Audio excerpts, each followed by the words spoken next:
Hi, I'm Scott. Welcome back to Synth Stuff. Today we're going to be doing an update on my Behringer X32 mixer, which is off at Sweetwater for repair, and I'm going to be responding to a bunch of your comments. Coming up.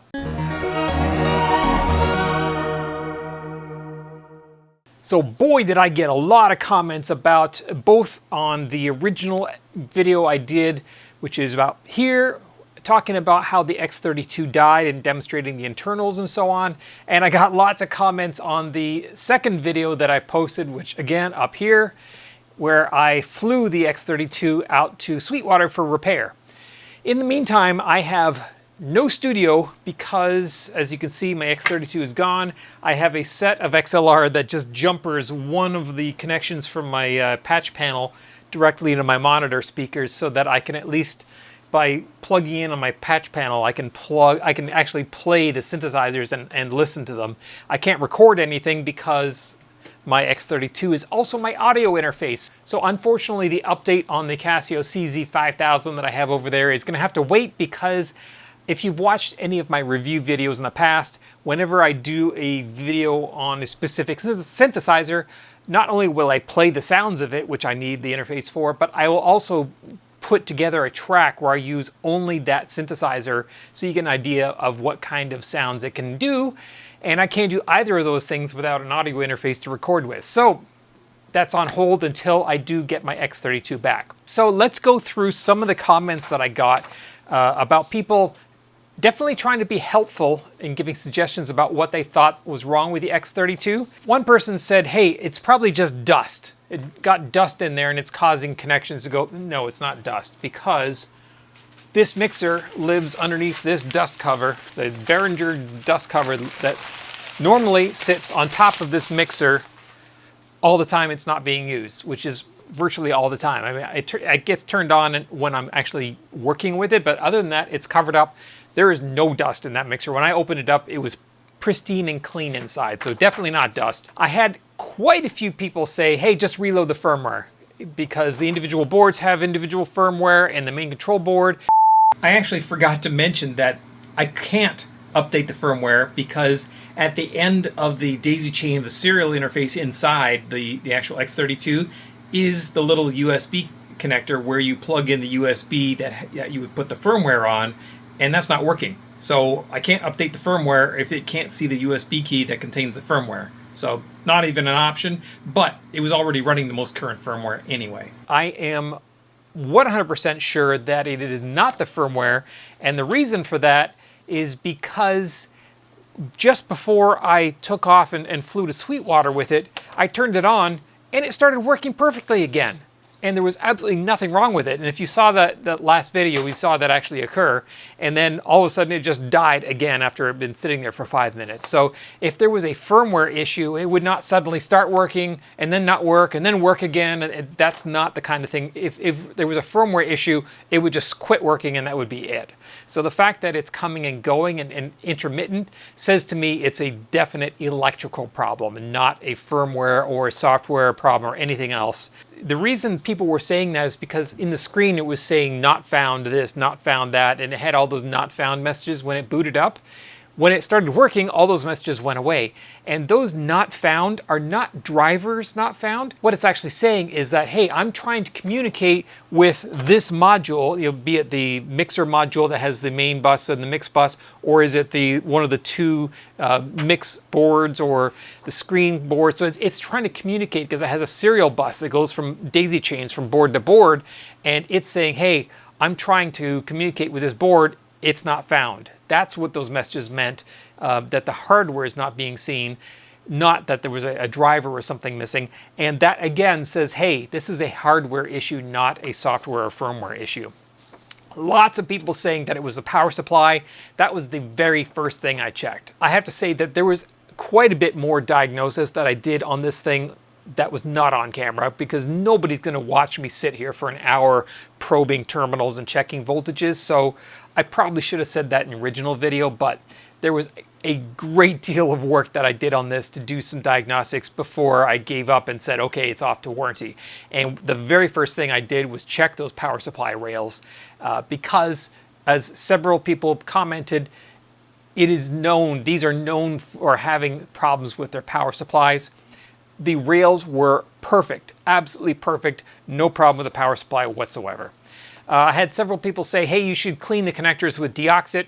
I actually did that. In fact, if you look at the original video, you'll see when I had the thing propped open, there was actually a can of DeOxit sitting right there. Again, I didn't do it on camera, but I did disconnect every single power and serial bus cable internally, actually every connector in there, and clean all of those with DeOxit. Made no difference whatsoever, which is again what led me to say, hey, this is a physical problem with this board that I can't fix. Could I fix? Maybe it's a bad solder joint or something, but at that point I'm not getting into soldering something that is under warranty, which I'll talk about in just a moment. Lots of people talking about, hey, this is Behringer, it's junk, it's expected that it's going to fail, so you should throw it away and buy a new one. Lots and lots of comments like that. I get it. I understand why people have this prejudice against Behringer. I personally had that same prejudice based on not personal experience, but just because, hey, that's what everybody said. And there was a time when Behringer was making very low quality equipment and it failed. It had a reputation for failing. That has not been my experience personally directly with Behringer equipment. I have a Behringer MS1 over there that works perfectly. I've got a Behringer Model D down here. It doesn't hold its tuning very well, but that's actually a design issue. They all do that. And in fact, the original Mini Moog did the same thing, so be it. The X32 is not really a Behringer product.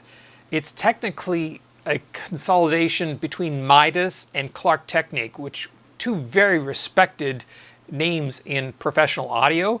Behringer bought both of those companies in 2009, and the engineers from those companies that they bought worked together to create the X32, and that came out in 2012. So the X32 did not come up through the traditional engineering process of Behringer. It actually came from these external companies that Behringer purchased, and as a result they were able to use the economy of scale of Behringer manufacturing to produce this mixer at low cost, and it took over the world. It is the best-selling digital mixer ever made. They've sold 700,000 plus of them. They are not just failing left and right like people say.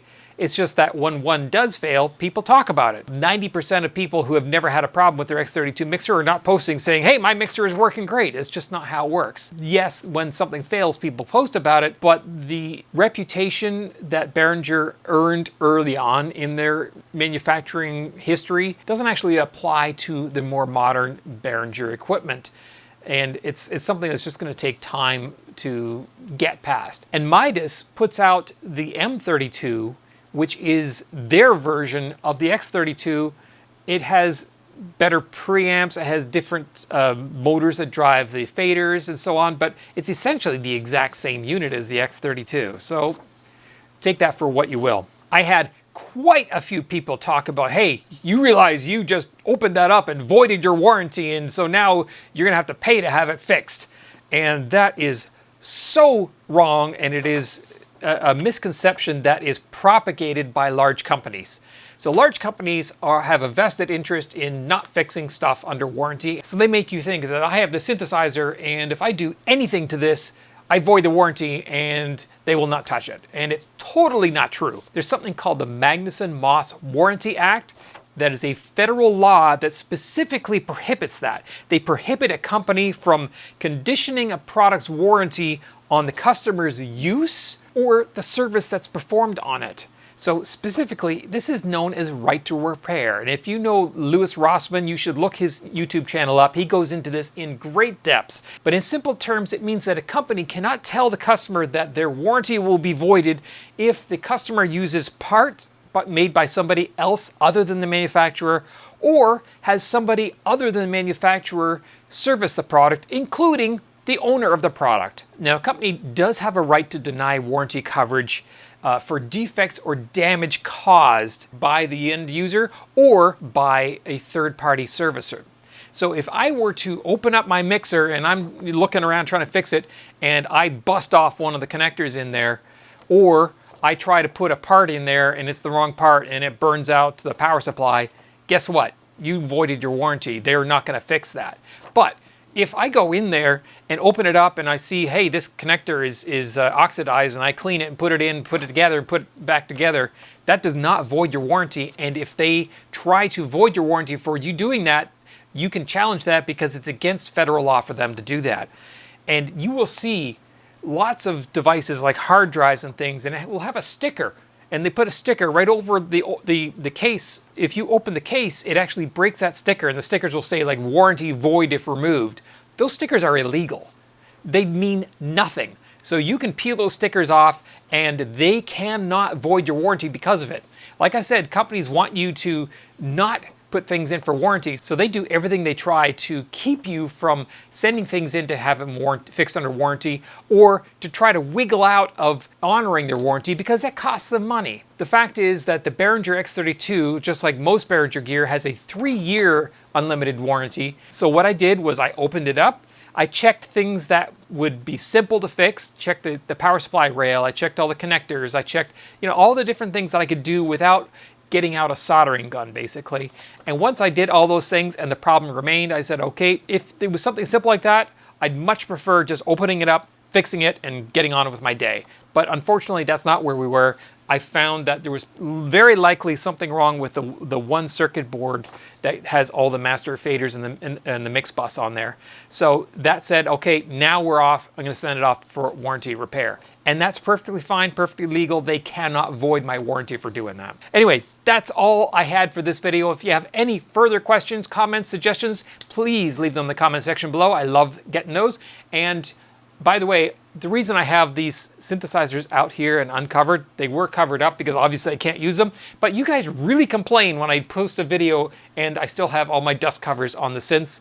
And so there you go. There are the synthesizers. I guess you guys like to look at the synthesizers. I did have one guy say, hey, what are the dust covers you use on your synths? So I guess one person at least appreciates them. I will put a link to those dust covers in the description below for you.